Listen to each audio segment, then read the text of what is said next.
Now is Martin Andati and Gabriel Muthuma. They are both political analysts. Thank you so much, gentlemen, for joining us. Thank you, Betty. So, Gabriel, I'll start with you, and I'll ask you the same question that I'm asking our viewers. And yesterday, Kalonzo Musyoka, when he was meeting aspirants, he said that he is the best bet. Do you agree? I would say he's a better option. Not the best, but a better option. Okay. There's one person on the tweet said something which is quite prominent. He says, you know, and this is true, Kalonzo does not have what you'd call an advanced corruption, you know, syndicate. I mean, Kalonzo has been, he's been there, yes, but you cannot, there's nothing that you can staple on him which is grand and major in matters corruption. Right. So he comes out as a very clean deal, you know. But if you are to put the four of them together, he's a better option. But really the best, when you look at it, I would go for Musalia at this point. Oh, really? Is that the same thinking you have, Martin? The better option, you said? Yes. Yeah, he doesn't, just the same way Gabriel said, he doesn't have corruption baggage, apart from the Yatta land MOS. That is the only thing you can hold him against. But you know, for a guy who has served in Kanu for 28 years, in government for 28 years, and he does not have any graft allegations, you must give him credit. He is also fairly sober. Fairly? Yeah, you know. What does that mean? He is not an extremist, and he takes, he's measured in the way he does his things. Some people say he's indecisive, but I would look at it differently. He takes time to make decisions, and he's not polarizing. But, you know, just like that person on Twitter says, will he have the numbers? Because this is a game of numbers. But a Kalonzo Musyoka presidency would be a good president for this country. You know, he will be another Kibaki. Looks laid back, but he's able to get things going. But are Kenyans willing or likely to give him that position? I think that would be the odd bet. Something Martin has also alluded to something. He would be more like a Kibaki. That's the same thing I would say. You see, there's something definitive about the presidents that we've had in Kenya. Now, apart from Jomo, the first Jomo Kenyatta, who was quite, you know, he would go after you, you know, people revered him based on that. We've had subtle presidents. If you look at Moi, laid back, got things done, even though at one point after the coup, he ruled with an iron fist. Kibaki coming in, subtle, laid back, cool president. Kenyatta, same way, cool, laid down, all right? When you come to look at somebody like Kalonzo Musyoka, look at Mudavadi, you know, these are the kind of personalities that make a good president, where you're able to see, where you're able to marinate with the people, where people understand you. They get to share with you your vision. These two people can do it very well. Now, Raila Odinga, of course, has the numbers, has the masses, has the following, has never gotten the job done. So really, if you are to sit down and do the mathematics about it... He's never gotten the job done because he's not gotten the opportunity to do the work, No, Raila has gotten the opportunity back to back, through and through. As president. Well, you see, he's come close. Let me put he's come close. And again, you see, I would like us to get to a point whereby it does not become that this is your career. I think serving the people, Betty, is an honor. Serve them if they accept, if they allow, if they give you that opportunity, serve them. When it's time, retire and move. I told you last time I was here that we take a very keen legacy to somebody like Nelson Mandela. Suffered in prison for his people, came out, served but one time, left a legacy. We are reading about him today. Our kids will continue reading about Nelson Mandela. What did he show us? What did he prove to us? He showed us the credibility of the office. That is what is more important. So when you look at the Kalonzo's presidency, I think like Martin, and I agree with him 100%, he would be a better president. But when you compare, really, you look at people who can get people to share with them. But I would like you to take time and look at Musalia, the man. We are taking time, aren't we? Because that's all they've given us, time. They're not telling us who this flag bearer is going to be. So we have all the time to look at them. And I've really gone. I've really looked at all the four. And to me, a Musalia presidency would actually give Jubilee sleepless nights. Martin, you've said that before here on this show. Yeah.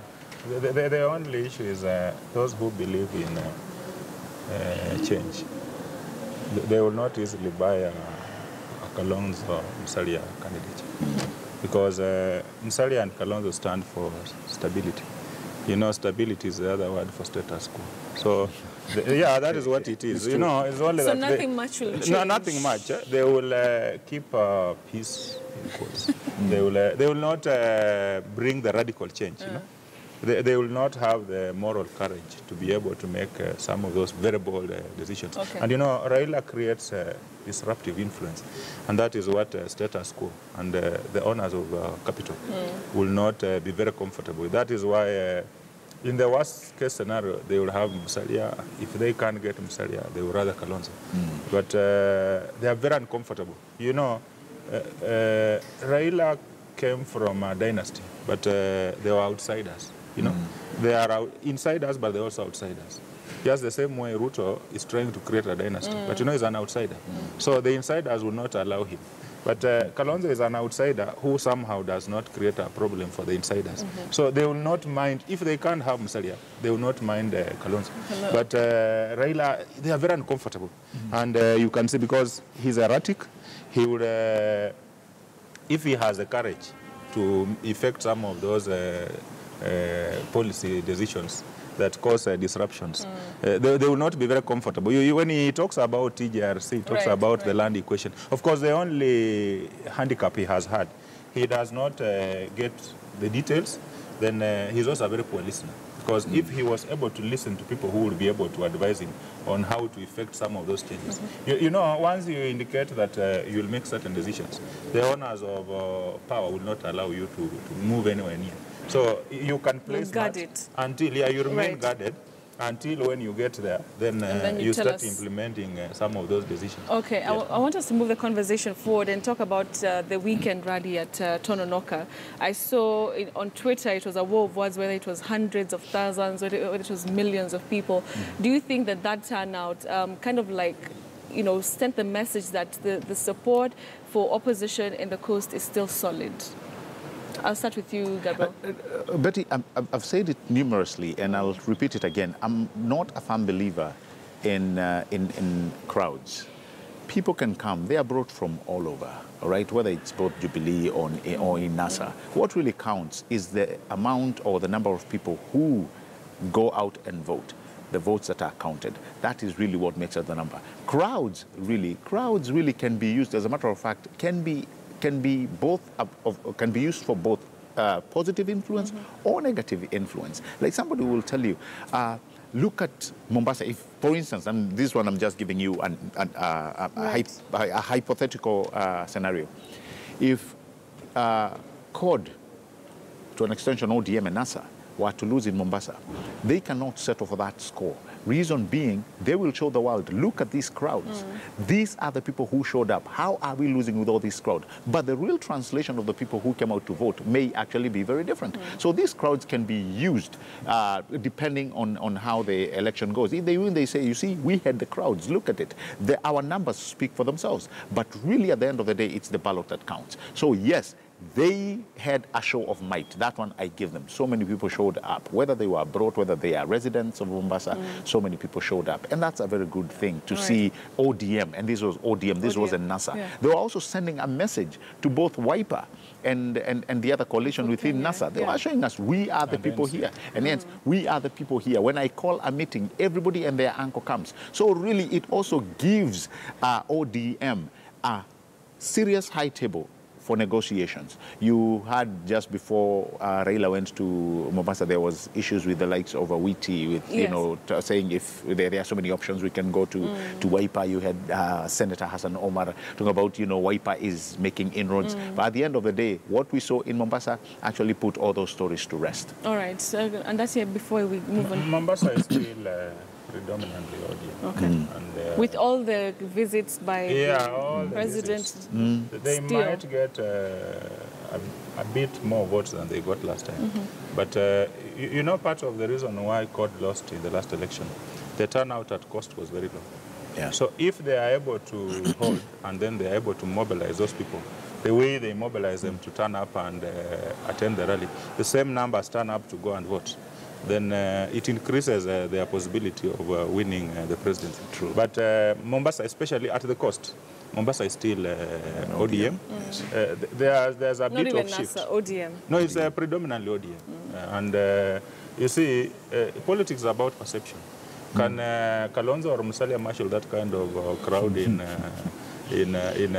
Mombasa? You know, he's talking about that meaning nothing. Politics is about perception. Right. And of course, the crowd was almost twice what Jubilee had. Right. And they are sending a message that, look, you guys came here, you thought you had it. Now see what we are having. Yeah. So you cannot wish that away. Okay. And the partners will also have to agree that ODM is a senior partner here. Right. So as they talk about whatever Hassan and Awiti will be trying to push for, they must agree that ODM is still the big boy in Mombasa. All right. Yeah. 2 hours into that Tononoka rally, and you know, documents start surfacing online about Joho's academic credentials. With all this back and forth, you know, you see this document and then you see another one from the secondary school saying that he indeed was a bona fide student. What do you read from all this? Is it political? Is it a certain cause that someone is following up on, Gabriel? You see, Betty, that is actually a challenge, a very serious challenge, because number one, many people are saying the timing is suspect. And as much as I can believe the timing is suspect, it's not only Joho, but also Mike Mbuvi Sonko is also going through the same. You saw the other day, he was almost cleared in a dime and a nickel. Yeah. You know, very, I mean, it was so edged before they closed. But if you look at it, Betty, you start asking yourself, both of them, because they suffer from the same issue. When a school, and this is why I think makes everything, this is the situation that makes everything murkier. You have the Kenya National Examination Council saying one thing.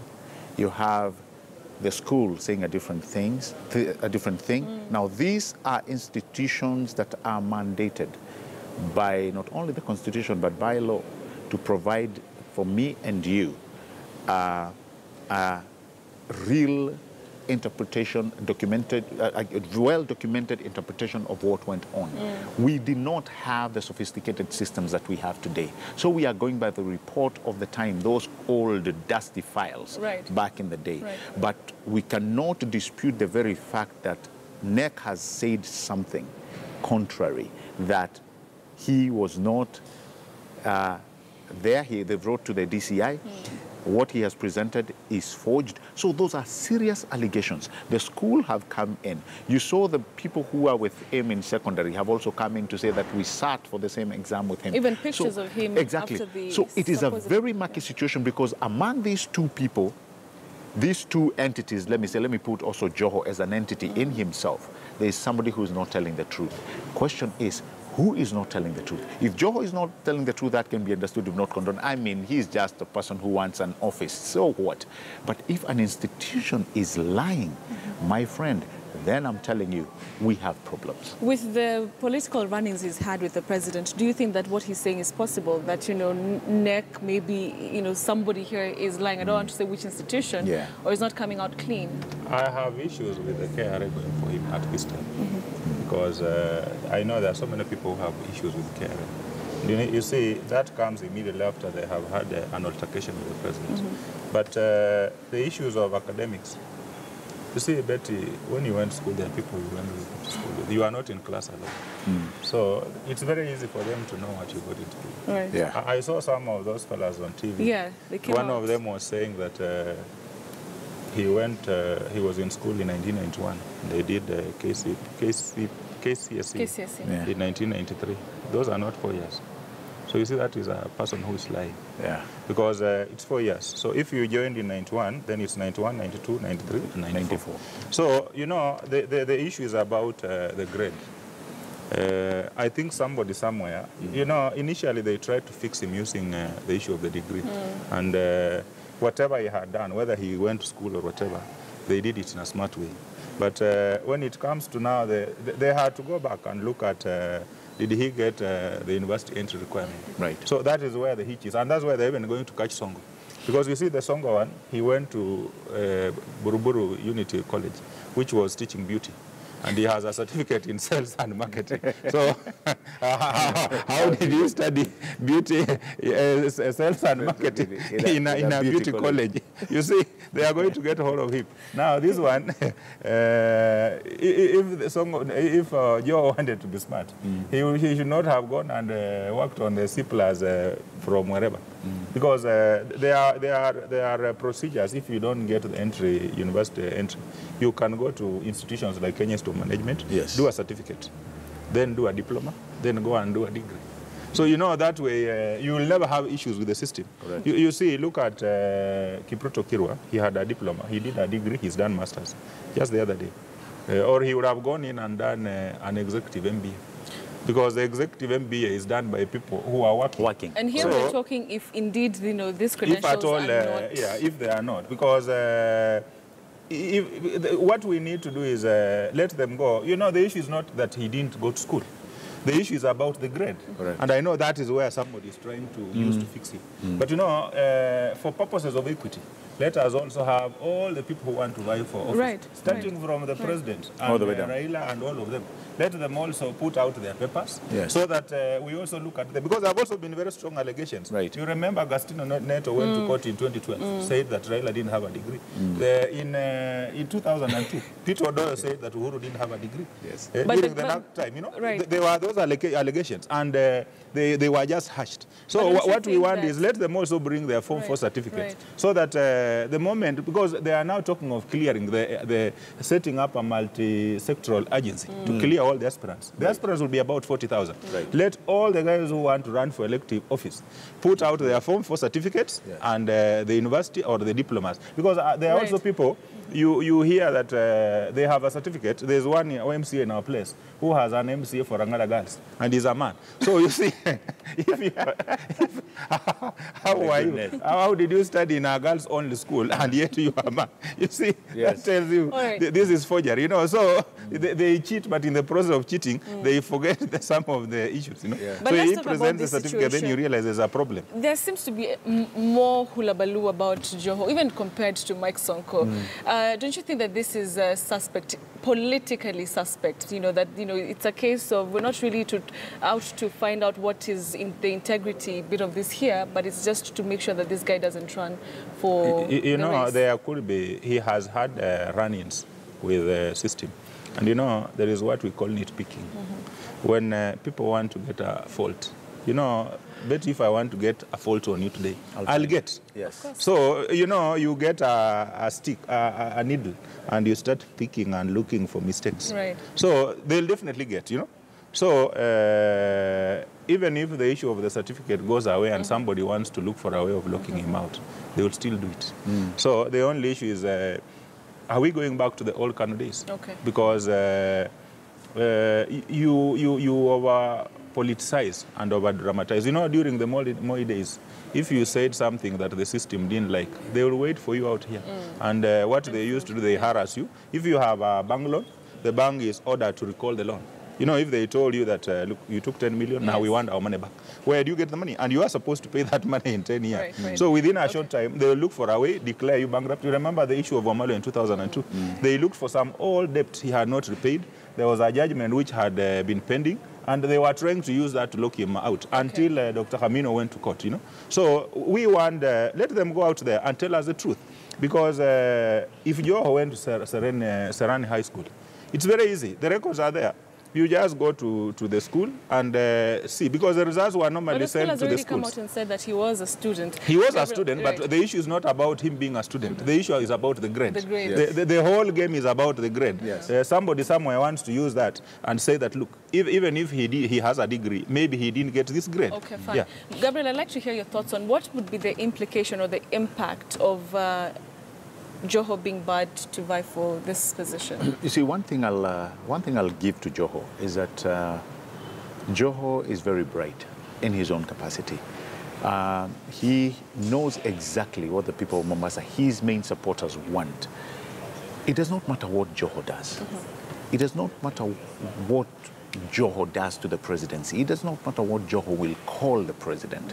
He still has people who are diehards, and he's mastered. That's why I'm saying he's very brilliant. He's mastered what his people want. And you see, where we come from, Betty, the price of our instrument is that nowadays we do not care. You can go out and talk about ferries, the way Uhuru went and commissioned the Mtongwe. You can talk about SGR to the people of Mombasa. You can talk about so many things, but they share one thing in common with Joho. he's one of their own. So whatever you say, whatever kind of politics the Jubilee administration will play in Mombasa, it will fall on deaf ears. So what do you do with such a person? Joho has taken a huge bite on the presidency, let me call it that.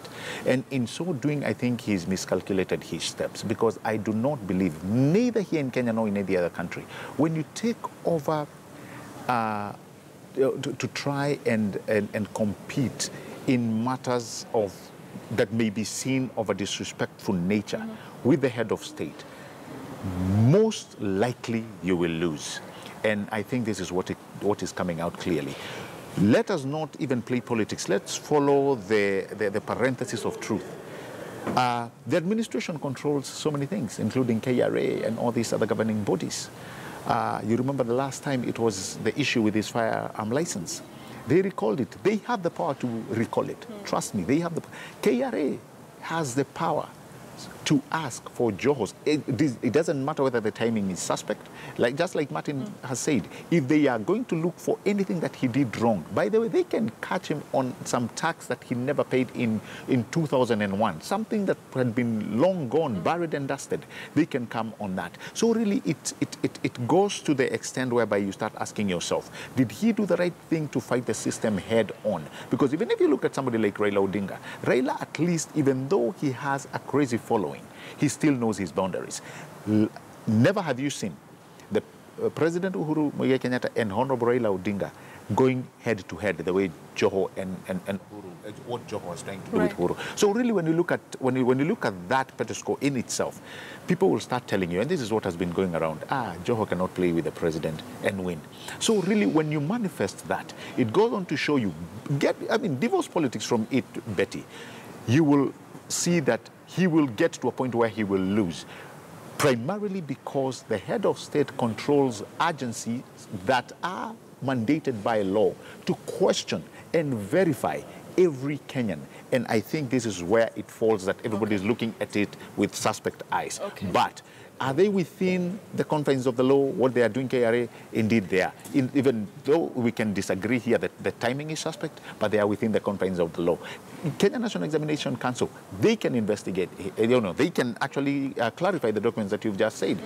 DCI, they are calling upon him to investigate him. Are they within the confines of the law? Yes, they are. But the timing may be suspect. So that is, I think, the price that our good man has to carry. Okay, Martin, I want you to answer the question that he didn't answer, and it's about the implication of him not being barred, being barred from running. If it gets to that point, very quickly before we take a break. If they stop him from running, of course there will be a bit of skirmishes. He has created some fanatical following, but. If legally he doesn't qualify, there is very little you can do. The only other alternative is to try and fight through the court system. Because, if the law says that you must have certain requirements and you don't meet the basic requirements, even if they wanted to put political pressure, he will not be cleared. And of course, it will also have negative ramifications. He will make sure that the numbers that, the sympathy that Jubilee, the inroad Jubilee was trying to make, those gains will have to be eroded. Yes. So that becomes, politically, it becomes negative for Jubilee. But in terms of him as an individual, if he has forged the document, then, if you live in a glass house, you had better not throw stones. And, the Bible says in the book of Isaiah, there's a time to fight, there's a time to retreat. You also rest. But you see, it's like he has decided to fight throughout. And Uhuru is also not tiring. So I think there's a time he needs to change tact and retrace his steps. Okay, Martin, we'll get back to the conversation. You're not going anywhere. We'll get back to the conversation. We'll also be talking about a poll by InfoTrack that takes a look at Mombasa County. But before then, before we get to that conversation, stay